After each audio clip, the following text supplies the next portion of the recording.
Okay, we're back again. John Paul Sartre's Being and Nothingness. We're on chapter 2, Temporality.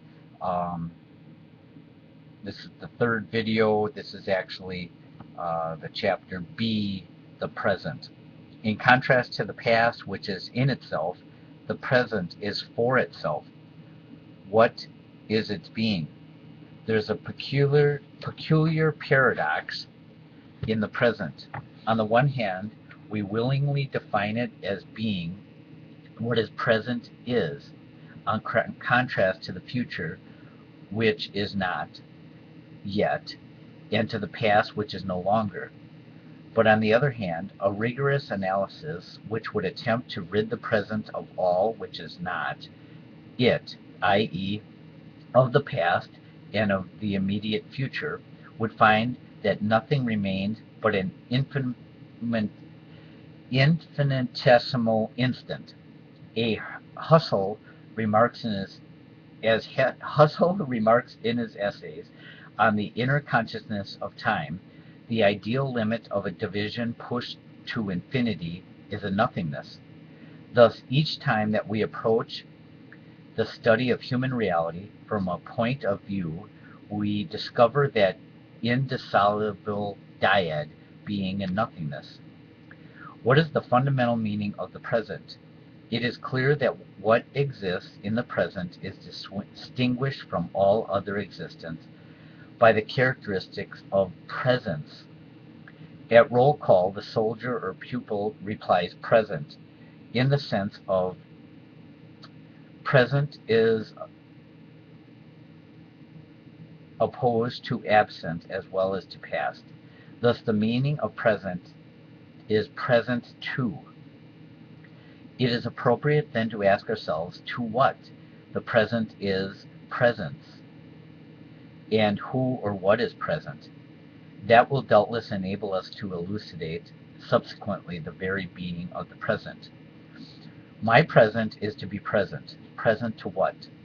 To this table, to this room, to Paris, to the world. In short, to being in itself.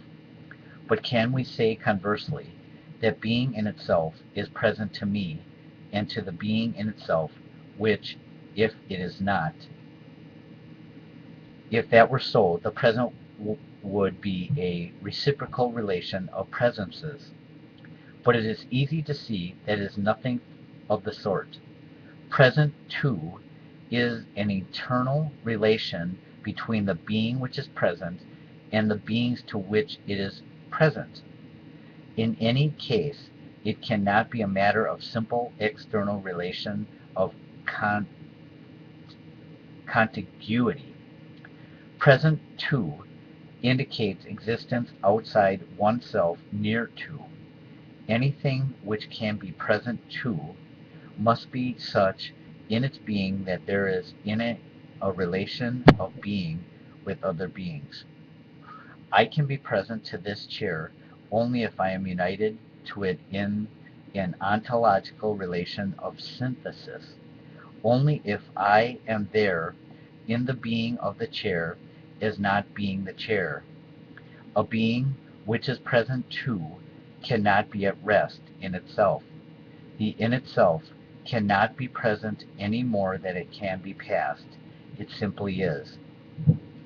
There can be no question of any kind of simultaneity between one in itself and another in itself, except from the point of view of a being which would be co-present with two in itself and which would have in its power of presence. The present, therefore, can be only the presence of the for itself to being in itself, and this presence cannot be the effect of an accident, of a concomitance. On the contrary, it is presupposed by all other concomitants. It must be ontological structure of the for itself. This table must be present to that chair in a world which human reality haunts us as presence. In other words, one cannot conceive of a type of existence which would be first for itself in order subsequently to be present to being.